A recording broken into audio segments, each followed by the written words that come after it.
नमः संस्कृताय स्वागतमस्ति भवतां भवतीनां च सरल संस्कृत संभाषण यूट्यूब चैनल मध्ये। मित्रों, आइए हम सब सुक्ति मौक्तिकम जो 10वीं कक्षा में है पाठ, इस पाठ का अभ्यास करते हैं। ध्यानेन भवन्तः पश्यन्तु।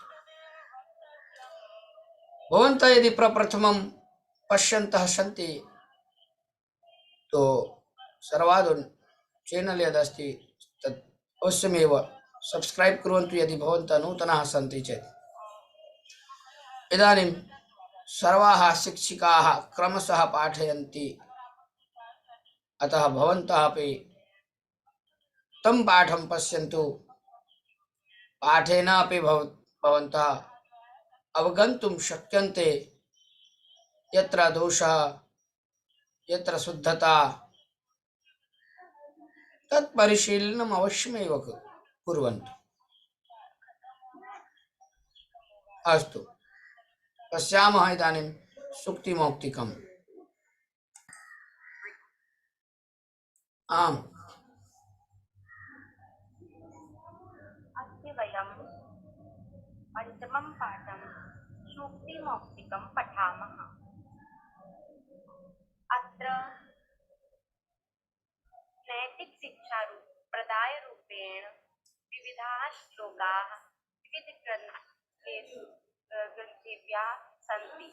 प्रदत्तरूपेण उल्लिखिताः वर्तन्ते। सम्यक्, किञ्चित् उच्चे वदतु। सम्यक्। प्रथमश्लोकः मनुस्मृतेः संग्रहीतः अस्ति। व्रतं यस्मिन् संरक्षेत वित्तमेति च याति च अक्षीणो वित्ततः क्षीणो व्रततस्तु हतो हतः व्रततस्तु हतो हतः। अत्र व्रतम यत्नेन संरक्षेत अर्थात व्रत की, चरित्र की यत्नपूर्वक रक्षा करनी चाहिए। किसी भी प्रकार से चरित्र की सर्वप्रथम रक्षा करनी चाहिए। वित्तम एति च याति च, वित्तम अर्थात धन, एति आता है, याति च और चला जाता है।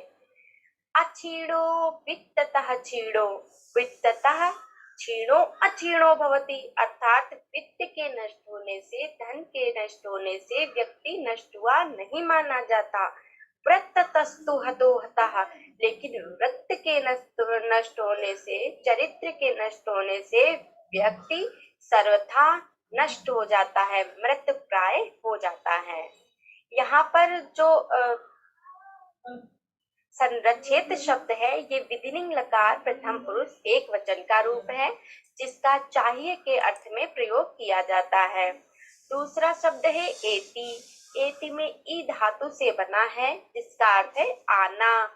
और याति, याति का अर्थ है जाना। यहाँ पर या प्रापड़े धातु से याति याता यान्ति, यासी याथा याथ, यामि यावह यामः, इस प्रकार रूप चलते हैं।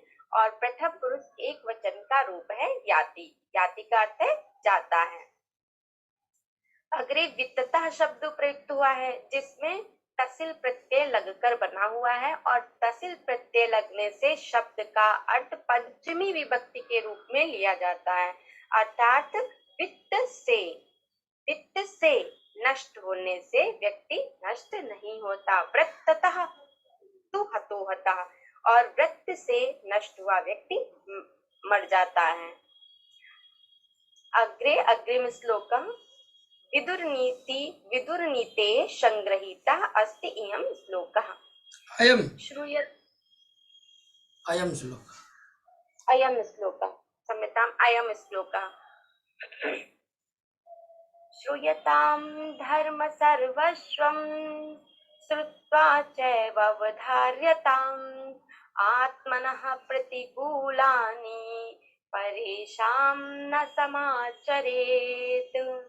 श्रूयताम धर्म सर्वस्वम, सभी धर्मों को सुनना चाहिए। श्रुत्वा चैव अवधार्यताम, और उन्हें सुनकर ग्रहण भी करना चाहिए, अपने अंदर समाहित भी करना चाहिए। आत्मनः प्रतिकूलानि, आत्मनः माने अपने लिए, प्रतिकूल माने प्रतिकूल हो, जो विपरीत हो, परेशान न समाचरित, उसको दूसरे के साथ में भी नहीं करना चाहिए। अर्थात जो अपने लिए उचित नहीं है व्यवहार, वो दूसरे के लिए भी व्यवहार नहीं करना चाहिए। यहाँ पर श्रूयताम शब्द लोट लकार का प्रयुक्त हुआ है, कर्मवाच्य का है। और श्रुत्वा शब्द जो है ये त्वा प्रत्यय लगकर बना हुआ है, जिसका अर्थ हो जाता है सुनकर। अर्थात त्वा प्रत्यय लगकर जिस धातु में त्वा प्रत्यय लगता है उसका अर्थ होता है करके। जैसे क्र धातु में करके, उसी प्रकार श्रु धातु में सुनकर। आत्मना शब्द सृष्टि व्यक्ति का एक वचन है, और समाचरित शब्द सम धन आचरित समुपसर्ग पूर्वक आचरित रूप से बना है। आचरित विधिलिंग लकार का प्रथम पुरुष एक वचन का रूप है। अब अगला श्लोक ये चाणक्य नीति से लिया गया है। प्रिय वाक्य प्रदानेन सर्वे तुष्यन्ति जन्तवः, तस्मात् तदैव वक्तव्यम् वचने का दरिद्रता, वचने का दरिद्रता। प्रिय वाक्य प्रदानेन, अर्थात प्रिय वाक्य बोलने से सर्वे तुष्यन्ति जन्तवः, सभी मनुष्य, सभी जंतु, सभी जीव जंतु तुष्ट होते हैं, प्रसन्न होते हैं। जब सबसे प्रिय बोलोगे तो सभी प्रसन्न रहेंगे। तस्मात् तदैव वक्तव्यम, तो फिर वही बोलना चाहिए, अर्थात प्रिय ही बोलना चाहिए। वचने का दरिद्रता, बोलने में कौन सी दरिद्रता, अर्थात बोलने में तो कोई पैसे भी नहीं लगते, धन भी नहीं लगता, तो बोलने में क्या दरिद्रता। अच्छे वचन सबसे बोलने चाहिए। अत्र वक्तव्यम शब्द जो है इसमें वच धातु में तव्यत प्रत्यय लगकर बना है। इसका भी अर्थ चाहिए के रूप में होता है कि मतलब बोलना चाहिए। ठीक, फिर अग्रिम श्लोक का सुभाषित रत्न भांडागारम इति ग्रंथात् संग्रहीतः। पिबन्ति नद्यः स्वयमेव नाम्भः, स्वयं न खादन्ति फलानि वृक्षाः, नादन्ति सस्यं खलु वारिवाः, परोपकाराय सतां विभूतयः। पिबन्ति नद्यः स्वयं एव न अम्भः, यहाँ पर होगा कि नदियां, नद्यां अर्थात नदियां, पिबन्ति माने पीती हैं, क्या पीती हैं, स्वयं एव न अम्भः, स्वयं ही अपने जल को नहीं पीती हैं। नदियों में जो जल बहता है वो नदियां स्वयं अपने जल को नहीं पीती हैं। स्वयं न खादन्ति फलानि वृक्षाः, और जो वृक्षों में फलानी फल होते हैं वो स्वयं न खादन्ति, स्वयं नहीं खाते हैं। नादन्ति सस्यम खलु वारिवाः, वारिवाह अर्थात बादल, वारिवाह किसका पर्यायवाची, बादल का। तो बादल भी जो होते हैं वो निश्चय ही फसलों को स्वयं नहीं खाते हैं। यहाँ पर ना धन अदंती, दीर्घ संधि हो गई है, ना दंती, इसका अर्थ हो जाएगा खाना। अद धातु भक्षणे अर्थ में प्रयुक्त होती है, खाने के अर्थ में। अदति अदत्तः अदंती बहुवचन का रूप है। अति अत्तः अदंति, अति अत्तः अदंति,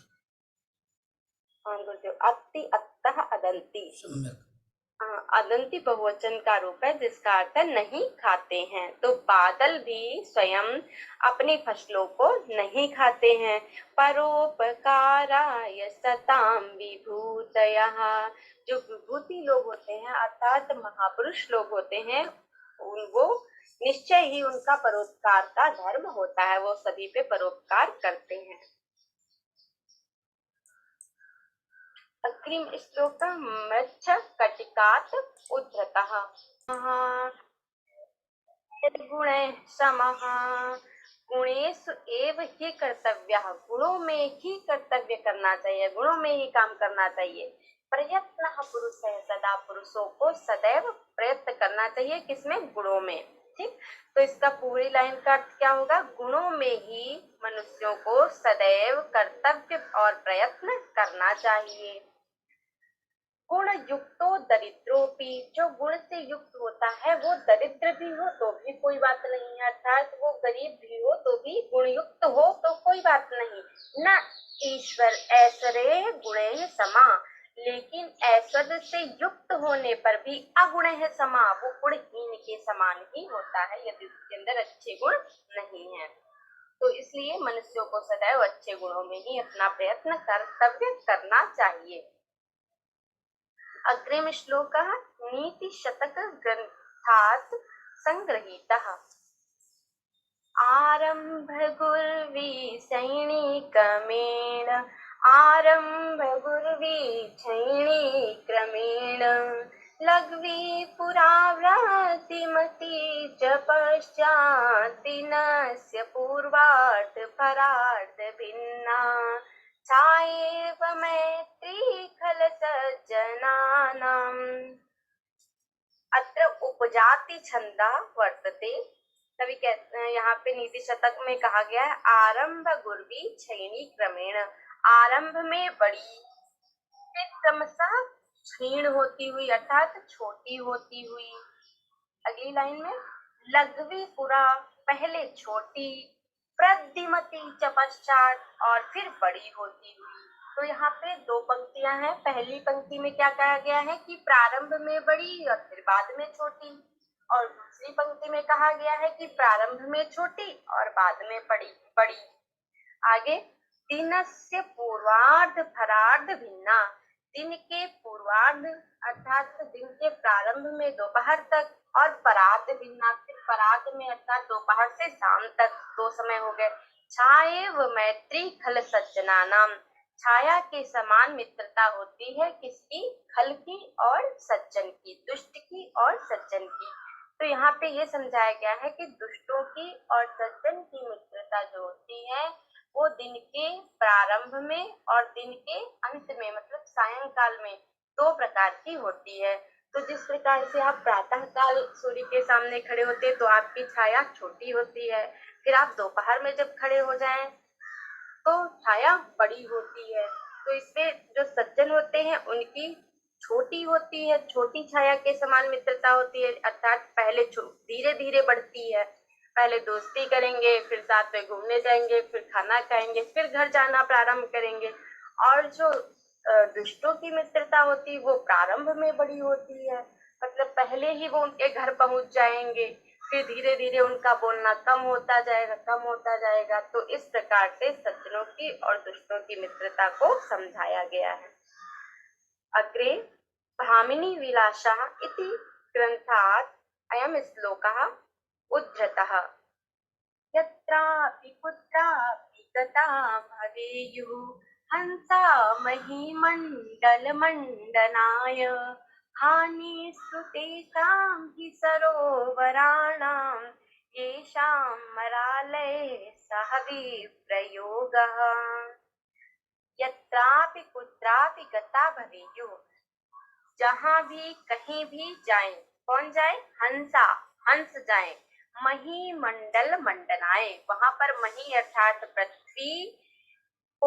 पृथ्वी आभूषित ही होती है अर्थात सुशोभित हुई होती है। कहने का अर्थ है कि जो हंस है वो विद्वता का प्रतीक है, तो वो हंस लोग पृथ्वी पर कहीं भी चले जाएं, ठीक, कहीं भी चले जाएं वहां पर वो पृथ्वी सुशोभित होने लगती है अर्थात अच्छी लगने लगती है। फिर क्या है? हानिस्तु तेषां हि सरोवराणाम, हानि तो बेचारे उन सरोवरों की है। येषां मरालय सह विप्रयोगः, जिनका की हंसों के साथ में वियोग होता है, अर्थात जहाँ से जिस सरोवर से हंस चले जाते हैं, हानि तो उस सरोवर की है क्योंकि हंसों के रहने से ही सरोवर सुशोभित रहता है, और जब हंस चले जाएंगे तो उस सरोवर को हानि होगी।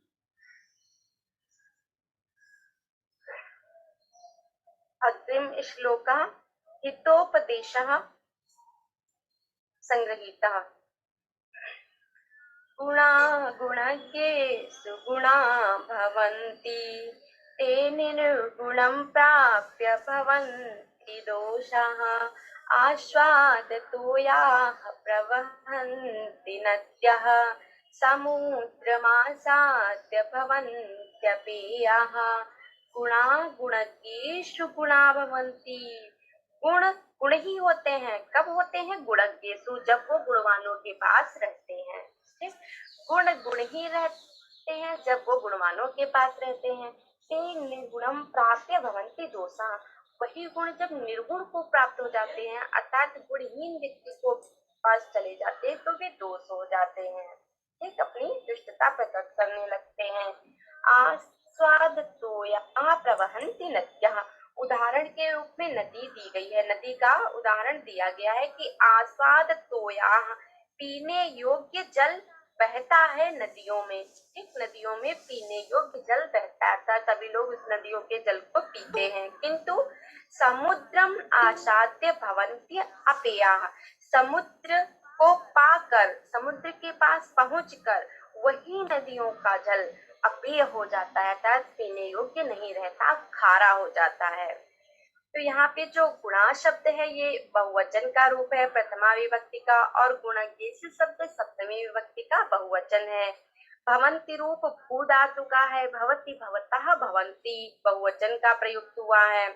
फिर है आस्वाद तोया प्रवहन्ति नद्यः, नद्यः शब्द षष्ठी विभक्ति एक वचन का नदी का प्रयुक्त हुआ है। समुद्रम आसाद्य, समुद्रम धन आसाद्य, समुद्र आसाद्य दीर्घ संधि का प्रयोग हुआ है। भवन्ति धन अपेयाः, हरिओम। यहाँ समुद्रम आसाद्य, अत्र दीर्घ संधि न केवलं वर्ण सम्मेलनम। पुनः वदतु। गुरुदेव, वदतु। समुद्रम आसाद्य, समुद्रम धन आसाद्य, यहाँ पर दीर्घ संधि न होकर केवल वर्णों का सम्मेलन है। सम्यक। समुद्रम आसाद्य, आसाद्य शब्द जो है ये सद धातु में ल्यप प्रत्यय लगकर बना है और पूर्व में आंग उपसर्ग आया हुआ है। आसाद्य का अर्थ होगा पाकर या पहुंचकर। फिर भवन्ति धन अपेयाः, यहाँ भवन्ति के टी के स्थान पर य का परिवर्तन हुआ है। यण संधि। अतः भवन्ति अपेयाः। वदतु।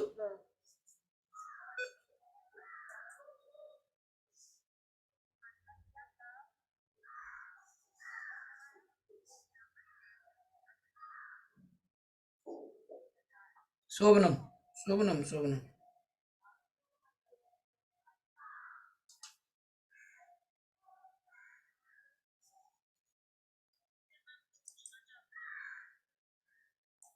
आमाम।